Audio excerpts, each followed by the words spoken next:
Hi. The concept that we're going to talk about for this module is in Chapter 11 and Chapter 12 of McConnell's macro split, and that's the Keynesian multiplier and the MPC, or the marginal propensity to consume. The MPC, the marginal propensity to consume, is defined as the change in consumption that we see happening as income changes in the economy. An increase in income is almost always associated with an increase in consumption. And so we expect this number to be positive. It's not necessarily going to be the same for every individual. For example, you might be a relatively poor college student, say, where you've got a part-time job, you're working hard, you're going to school full-time. If I give you an extra $1,000, if I made your income go up by $1,000, you're probably going to spend all of it. And in that particular case, a rise in income of $1,000 would cause a rise in your consumption by $1,000, and your marginal propensity to consume would be 1. Another person, say someone in their 60s or 70s who's retired, gone through, their working life, they've got a good bit of money put by, they might not consume all of any increase in income that they got.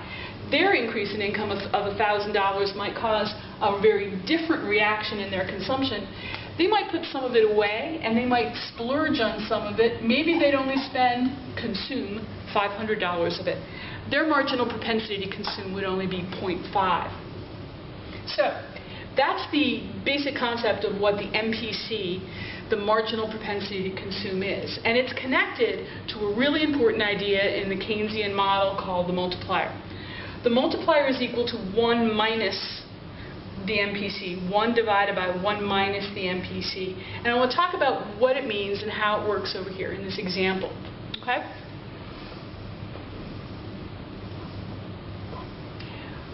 I'm going to assign some numbers here and go through an example so you can see what we mean when we talk about the Keynesian multiplier, what it multiplies, and how it works. In my example, we're going to talk about the MPC as being 0.8. That's not as big as 1, which college students will often have, and not quite as small as those retired folks I talked about a minute ago who had an MPC of 0.5. The other concept that's associated with this is the marginal propensity to save. In my example, it's going to be 0.2. And this is defined as the amount of savings you do as your income goes up. So we have these two concepts paired, the marginal propensity to consume and the marginal propensity to save. Now let's imagine an example where in your particular community there's going to be a new project that's started by your local government, and there's going to be a $10 million spending increase that happens. It can be for anything, but for our example, let's suppose it's for roads.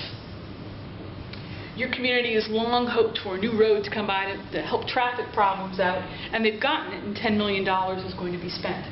Now here's how the multiplier works.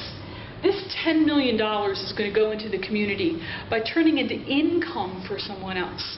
There are going to be a number of construction companies that are going to get jobs in this area in order to actually build these roads. So workers, construction workers in particular, are going to see an increase in their income. And $10 million starts to feed its way out into the pockets of all these folks. They're going to spend some of it, and they're going to save some of it. The marginal propensity to consume tells me how much they're going to spend, and the marginal propensity to save will tell me how much they'll save. So out of this $10 million, as it feeds its way into the community, we're going to see an increase in consumption of 0.8 of that. That's 8 million of the 10. And we'll see an increase in savings of the rest. These folks, on average, will save 2 million. So already there's been this multiplied little bit of spending that's happened. There's a ripple that this caused by that increase in consumption. Now that doesn't stop there though. When these people are spending their 8 million, that's going to have another ripple. These road workers, these construction workers who have spent this money now, they've maybe bought a second-hand car. Maybe they've taken a vacation. Maybe they've decided that it's time to put the new roof on the house. A whole other group of people, another ripple, are going to also receive an increase in income. The car salesman, the folks who help book the vacation, the people who put the roof on, they'll see an increase in income too. and they're going to spend part of it, and they're going to save part of it. So this consumption turns into an increase in income for someone else. And that increase in income of $8 million will also get spent and saved. That increase in consumption in that next round is going to be 0.8 of that, or $6.4 million. And we can continue on and on and on. That original $10 million of spending that the government did turned into income for the road workers, and they spent some of it. That spending turns into income for someone else. They spend some of it, and the ripple effects keep going on and on and on. The multiplier helps us add up all those ripple effects. The original $10 million, the next stage of spending in the $8 million, the stage after that in the $6.4 million. The multiplier tells us, if we substitute in the numbers that we've been using here, that the final change in spending is going to be equal to the multiplier times that original change. The multiplier in my example here is 1 divided by 1 minus the MPC. That's 0.8.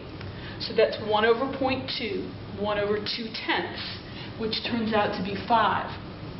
This $10 million of original spending is going to end up causing a multiplied increase in total spending by 5 times that amount.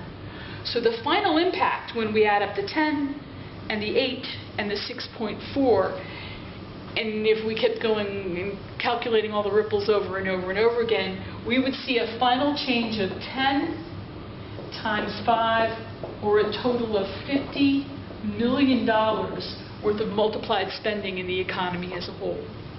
Okay? So the multiplier itself is connected to this idea of the marginal propensity to consume in this sort of way.